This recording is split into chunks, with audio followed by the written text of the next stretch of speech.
Welcome, brave adventurers, to part 5 of the tiny castle quest for King Arthur.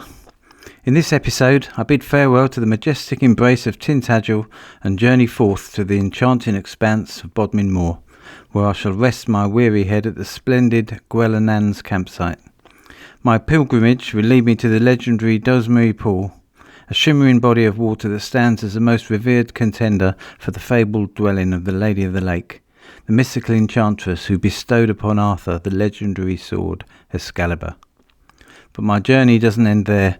I'll also explore the ancient Neolithic stone circles known as the Hurlers, where the whisper of legend tells of Merlin's powerful magic, having turned a band of knights to stone for their folly.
Well, it's a beautiful morning today.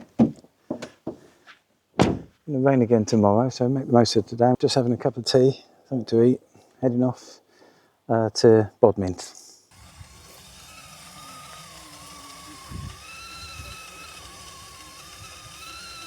Well, lovely day today. I've left the campsite at Tintagel and I'm just on my way to Bodmin Moor. I'm going to stay the night at Bodmin Moor. And I'm off to Dozmary Pool today, see if I can see the Lady of the Lake, see if I can retrieve a sword.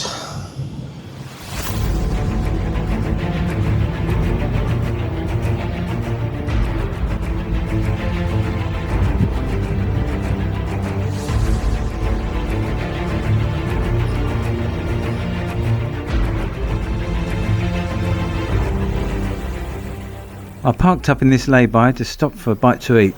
Can't remember where it is, but there were some Neolithic stones there and some lovely views. I met a man who came over to look at the teardrop. Nice bloke, and he owns a 1957 original teardrop, which was really interesting, and we had a nice chat. So if you're watching, it was really nice to meet you.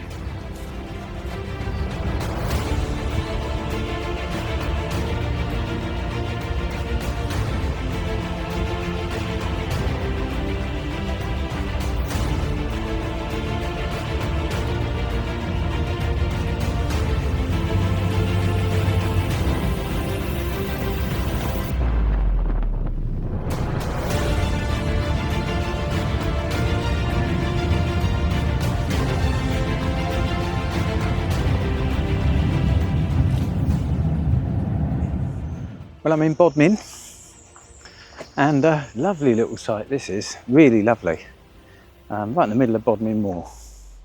So what can be better than that? I'll show you the quick look around the site first. Really nice.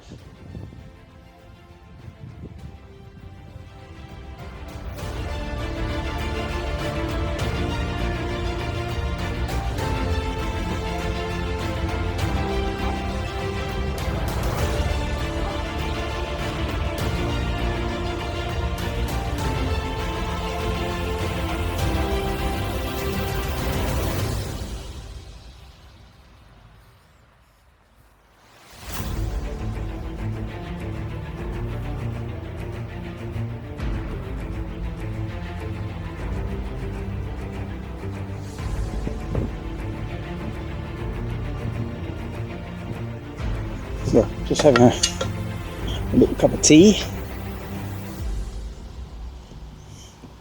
Made that before I went. These Yeti things are really good.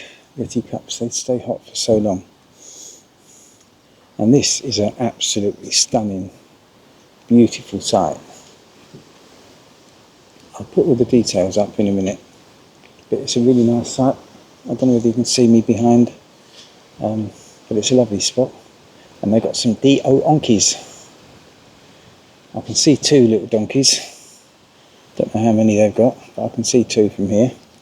And the weather's nice, and it's just an absolutely lovely place, lovely spot in Bodmin Moor. And I'm just going to have a bit more tea, and then I'm off to Dozmary Pool for the Lady of the Lake. Cheers.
Well, I found Dozmary Pool. Looks a nice place. I don't know whether I'll be able to get down to it. I'll have a look in a minute. But this is the biggest contender for the Lady of the Lake, or Nimue, or Vivian, or whichever name it is according to the different versions of the legend. But I'll show you a little video of the lake itself. But I'm going to see if I can get down to it, see it properly. But yeah, it's reasonable size actually. Yeah, looks nice. I'm sure I'd better get down to it. I'll give it a go. Got down to it. I knew there'd be a way. On the road there's a little sign that says Dozmary Pool and a little track, and it's right next to a gate. You can park by the gate and wander down. So going right down to the lake to have a close-up look. So if you see a hand coming out of the water with a sword in it, give us a shout, because I don't want to miss that. It's a lovely spot. Middle of nowhere. Bodmin Moor is, you can see why the soldiers do their training on Bodmin Moor. It's a bit bleak in places, and I'm camping right in the middle of it. Gorgeous campsite though, absolutely gorgeous.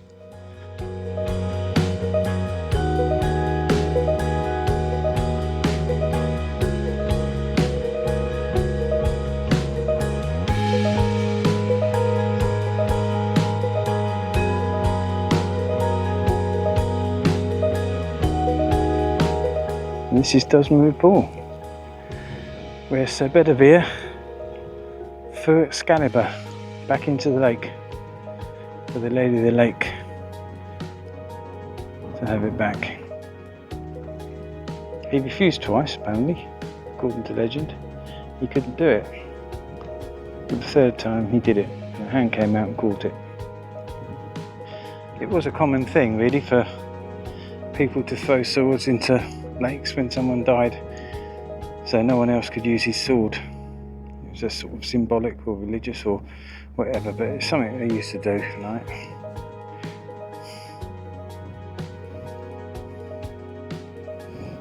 So I'm making the most of the sunshine.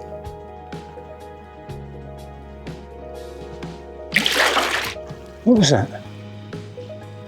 Did you see something? Imagination going wild. Lovely sound of lapping water.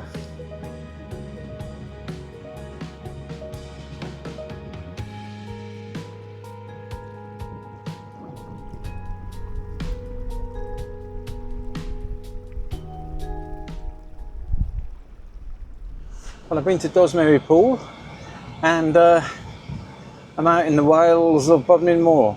at the moment. I'm just gonna see if I can find the Hurlers, which is like a Neolithic site, but it's got an association with King Arthur. And I mean, it can be a bit bleak out here. People say that, you know, people get into trouble, but I am prepared. I've got a bottle of iced tea and a bag of Tang Pastics, so I'll be all right.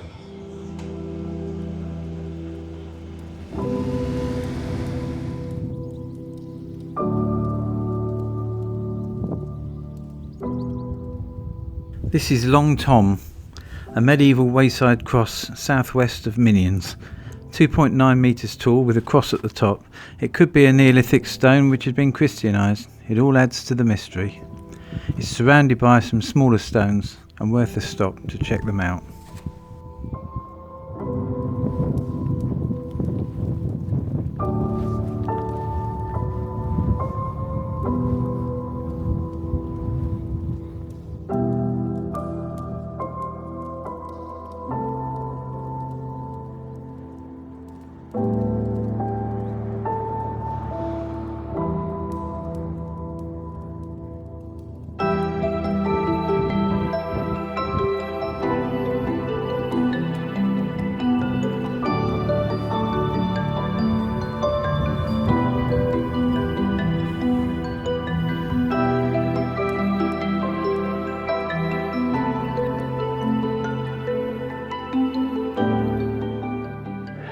Right, just having a little trek along Bodmin Moor to the Hurlers, and I can see them from here.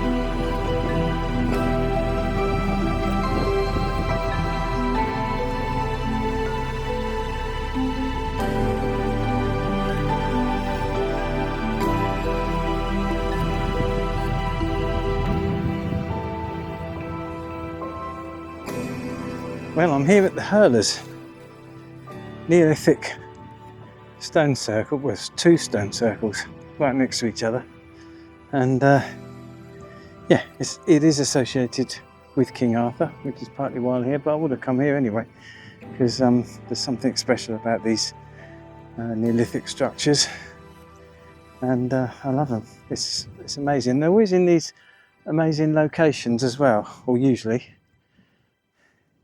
And it's right in the middle of nowhere. Fascinating spot, and yeah, it's good. Cows have got a nice place to live.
The Hurlers stone circles stand proudly as one of the southwest's most remarkable ceremonial sites, steeped in ancient lore.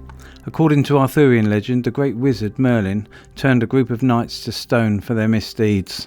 In contrast, a local folklore tells of a band of men petrified for daring to play hurling on a sacred Sunday.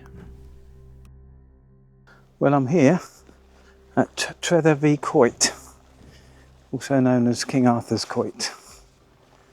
It's a Neolithic dolmen burial chamber, and yeah, it's one of these amazing structures, and there's loads of these around this area.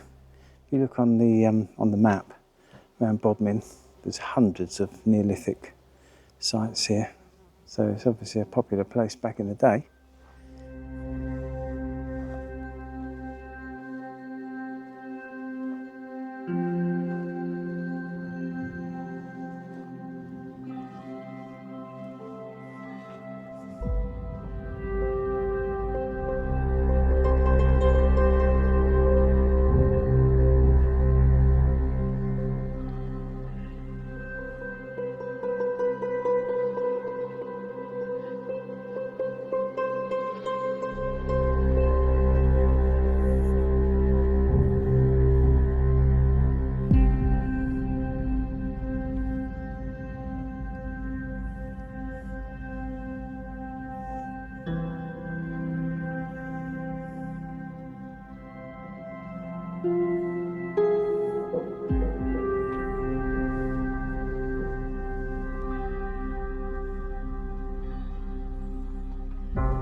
I'm back at the campsite now, but I'm just going to nip down the road. They've just told me where the shop is. So there's a shop about 2 miles away. I'm going to nip there, get some milk, a couple of bits, stock up with my Tangfastics, and then I'll be back. And I'm going to stay here another night. I've asked them if I can stay another night. They said that's fine, because I'm going to go to Goliath Falls tomorrow, which I have been before a long time ago. It's a fantastic place, waterfalls and everything. Right, we've got rain coming in fairly soon. We're going to have a hell of a storm tonight, and then hopefully it'll brighten up tomorrow. So I didn't get the big charcoal barbecue out. I did I'm using the gas barbecue because it means I can put it back in the van when I'm finished. I haven't got to wait for the coals to cool down. So what I've done, got some skewers here. I've parboiled some sprouts and weaved bacon around them, and I've put some oil on, and I've seasoned them with salt and pepper, and I've glazed them with a honey and honey and cider mixed up. Brushed that on. That's the vegetables. I've got a salad here that I'm going to put down, and I've got in the barbecue at the moment, I've cut up some fries, put some seasoning on them and everything, cooking the fries, and I've got a rack of ribs and a steak. You know, I've got a rump steak, rack of ribs, fries, sprouts and salad with bacon. Lovely jubbly. And some red wine. And that's my little banquet for tonight. Huzzah!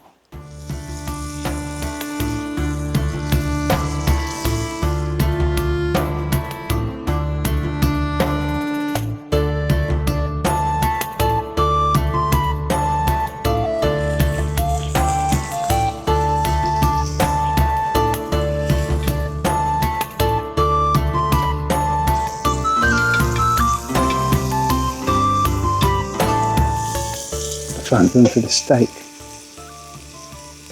Shove everything over here. When these are done, I can put them on top of that. I'll find room. There's always room for a steak. Always room for a steak. Season the steak, put some steak rub on it. Get that ready.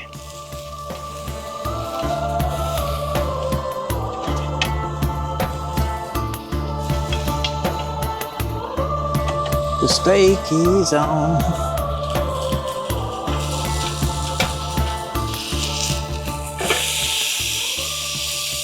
When you cook a steak, you can't lay it gently on the barbecue, you've got to slap it then. You just lay it gently, it doesn't cook right.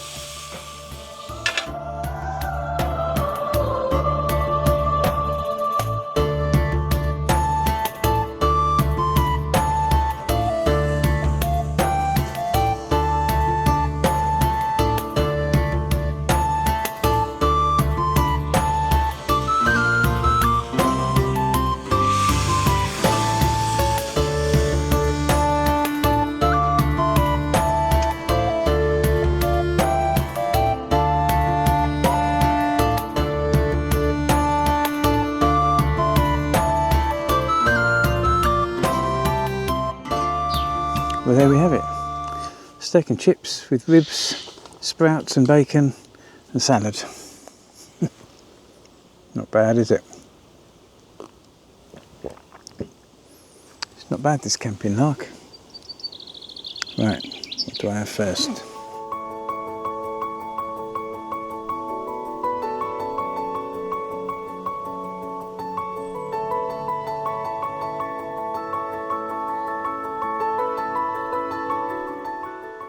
Well, it's raining outside again, so I've come into the teardrop and just going to hanker around for the night.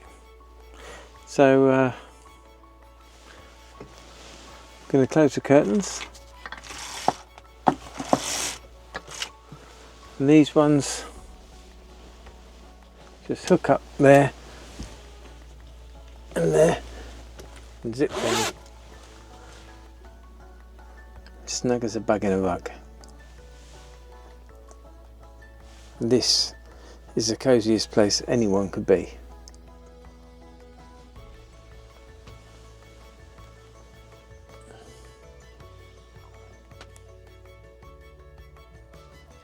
Well, it's raining outside,